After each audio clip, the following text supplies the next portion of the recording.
Hello, I'm Simon Whistler, you're watching Top 10's Net, and in the video today we're looking at the top 10 things that will happen if the big one hits the West Coast. Number 10. Aftershocks. Further complicating rescue missions and evacuations are aftershocks, which will continue for days afterwards. This will cause much more destruction, and notably it will be hard to pull survivors from unstable buildings because an aftershock could happen at any moment. This leads to more destruction and more people buried under the rubble. As a result, the death toll will rise again, either from people attempting rescues or simply because people can't get to them. Aftershocks are also known for causing landslides, especially in areas with lots of hills. Hills, you probably realize, are found all over the West Coast. Number 9. It will cause a devastating tsunami for North America's West Coast. The earthquake will, of course, cause a ton of damage. Then people along the west coast of Northern California, Oregon, Washington, and British Columbia will have about 10 to 15 minutes to get to higher ground because a tsunami will be heading their way. Depending on where the wave makes landfall, it could be 20 to over 100 feet tall, carrying debris like boats and cars. Inland, the giant wave will be traveling at 12.5 miles per hour. That may not seem very fast, but a grown man is knocked over by ankle-deep water traveling around half that speed. Unfortunately, many people are going to have a hard time getting to high enough ground because a lot of the roadways in the earthquake zone will be destroyed. The good news is that only about 71,000 people live year-round along the west coast where the tsunami will hit. However, some areas of the coast are popular tourist attractions, so while many people don't live there year-round, thousands of people work in the area, and even more visit during the summer months. This will make evacuations much more difficult. For example, when people live in an area where there's some type of inherent danger, they're generally more prepared. However, it's very doubtful that tourists will be prepared.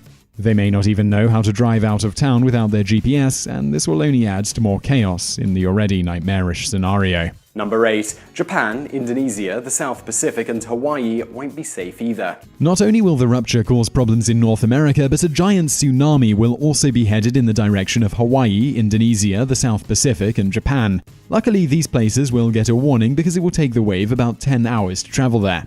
However, the wave will still be over 10 feet tall and millions will be displaced. It's believed that these countries will be affected because they've already experienced it just over 300 years ago. In 2005, researchers found evidence that 7 12-foot waves hit the village of Miho, Japan in 1700. Those waves were caused by a Cascadia earthquake. Number 7. Seattle will collapse. Seattle has a population of just over 686,000, and a lot of those people will be displaced if the Cascadia fault ruptures. When the earthquake starts, Seattle will be devastated by landslides, somewhere in the neighborhood of 30,000 of them. Another problem that Seattle will face is a phenomenon called soil liquefaction. The process happens when loosely packed and waterlogged sediments that are at or near the surface lose strength. It's similar to standing in ankle-deep water on a sandy beach. If you wiggle your toes while standing in the water in the sand, your foot will sink. Well, in Seattle, this will happen with soil that has buildings on top of it. That's obviously not a good thing. In Seattle, about 15% of the structures are built on liquefiable soil. This includes 17 daycares and the homes of around 34,500 people. Number 6. Oregon would be destroyed. One of the states that will be hardest hit by a Cascadia earthquake is Oregon. The problem is that the Cascadia fault wasn't discovered until 1970. Oregon didn't have any earthquake measures in place until 1974. As a result, the Oregon Department of Geology and Mineral Industries estimates that 75% of all structures in Oregon would fail to withstand a Cascadia earthquake. This includes 3,000 schools, half of police departments, and 2/3 of the state's hospitals. Another problem with Oregon is that many of the cities are fairly isolated. There are only a few roads in the entire state that lead east away from the destruction. However, 38% of the state's bridges will be out of commission, along with the railroads and airport runways. Another problem is that all liquid gas is shipped in, so fuel shortages are very likely. This will leave people stranded, making it incredibly difficult for search and rescue workers to reach them. This could be made even worse during the summer months when 50,000 people visit the beaches on Oregon's coast. If the earthquake were to happen on a beautiful summer day when beaches are packed, it would be utter havoc. Another problem which faces every state and city on this list is that if earthquakes happen at night, then all these problems would have to be dealt with in the dark. Number 5. Canada's worst natural disaster. Canada will also be hit hard by a Cascadia earthquake. According to studies, it has the potential to be the worst natural disaster in Canadian history. Vancouver Island, which has a population of nearly 750,000, will have a lot of the problems that the other areas we've mentioned will face. Just like Seattle, buildings will collapse because of soil liquefaction.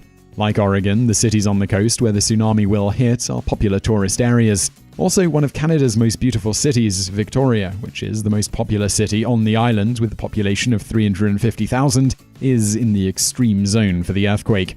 The problem with Vancouver Island is that, well, it's an island. The airport is right in the extreme danger zone for the earthquake. And unfortunately, there's no highway to this danger zone. Sorry, I had to. The most common way on and off the island are ferry systems, and those would have a 2-week disruption. This is going to make it incredibly difficult to get hundreds of thousands of people basic supplies like food, water, and medicine. Number 4. The San Andreas Fault may rupture around the same time. If the earthquake and the tsunami from the Cascadia rupture weren't bad enough, there appears to be a link between the Cascadia Fault and the San Andreas Fault. The San Andreas Fault runs 800 miles through California. You may remember that it was the star of its own summer blockbuster, or maybe you don't care because the movie was so forgettable. Researchers believe that there is a connection. It turns out 13 of the last 15 earthquakes caused by the San Andreas Fault were preceded by a Cascadia earthquake. While a San Andreas earthquake often happens years later, it's also possible that it could happen within hours. For this reason, even if it didn't happen immediately, Los Angeles, the second most populous metropolitan area and the city with the second highest gross domestic product in the US, would need to be evacuated because it isn't exactly the most earthquake-ready city in the country. Notably, all the electricity, gas, and water lines cross the San Andreas Fault. If an earthquake reaching an 8 on the Richter scale happened, Los Angeles wouldn't have any gas, water, or hydro for months. Many of the modern buildings would survive, but older ones would be condemned as structurally unstable. It would take years and billions of dollars to restore Los Angeles to resemble a shadow of its former self. Number 3. Disease epidemic. This type of disaster will be of unprecedented levels in North America. For example, 400,000 people were displaced by Katrina, but more than 6 times that amount will be displaced in the wake of a Cascadia earthquake and tsunami. The problem is, with this displacement and the inevitable disruption to essential services, there are often disease outbreaks and epidemics. This happens because it's hard to get access to clean water, overcrowding in shelters, and limited access to healthcare and medication. If the Cascadia earthquake happens before proper safety precautions are taken, there will probably be outbreaks of diseases like salmonella, dysentery, and typhoid fever in the disaster areas. Number 2. The west coast of North America would burn. When describing what the West Coast would be like after a Cascadia earthquake, the director of FEMA in that area said that everything west of Interstate 5 will be toast. And yes, that is literally the term he used. It may be toast because a major problem with earthquakes is that fire breaks out. In areas like Seattle and the state of Oregon, fire departments will also be in ruins. If they aren't, many roads will be destroyed, making it difficult to travel to fires to put them out. If they get to the scene, if they have an earthquake-resistant fire system like Vancouver, and if it isn't damaged, then they may be able to put out a few fires. But it will still be very difficult to contain cities full of small fires. These small fires will turn into big fires, and the next thing you know, whole blocks are gone.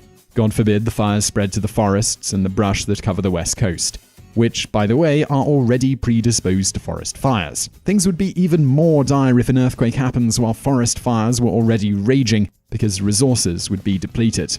Things would only get worse if the San Andreas earthquake happened around the same time. In Los Angeles, hundreds of fires would start, but they wouldn't have access to water to extinguish it, since the water lines cross the San Andreas Fault. Number 1.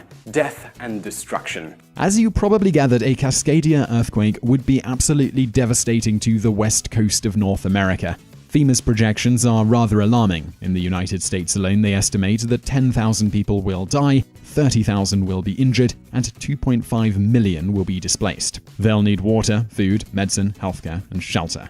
Of course, if the San Andreas Fault was to rupture around the same time, thousands more will be injured and killed. Millions more will be displaced. Even if the San Andreas earthquake doesn't happen, that area may have to be displaced until the cities are more earthquake-proof.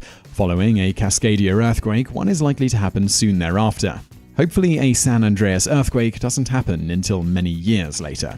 As for damages, according to FEMA estimates, the earthquake and the ensuing tsunami will cause $309 billion in damage. Every city within 100 miles of the coast will suffer blackouts. Inland power will be restored within days, but it will take months to get hydro and natural gas back to areas near the coast.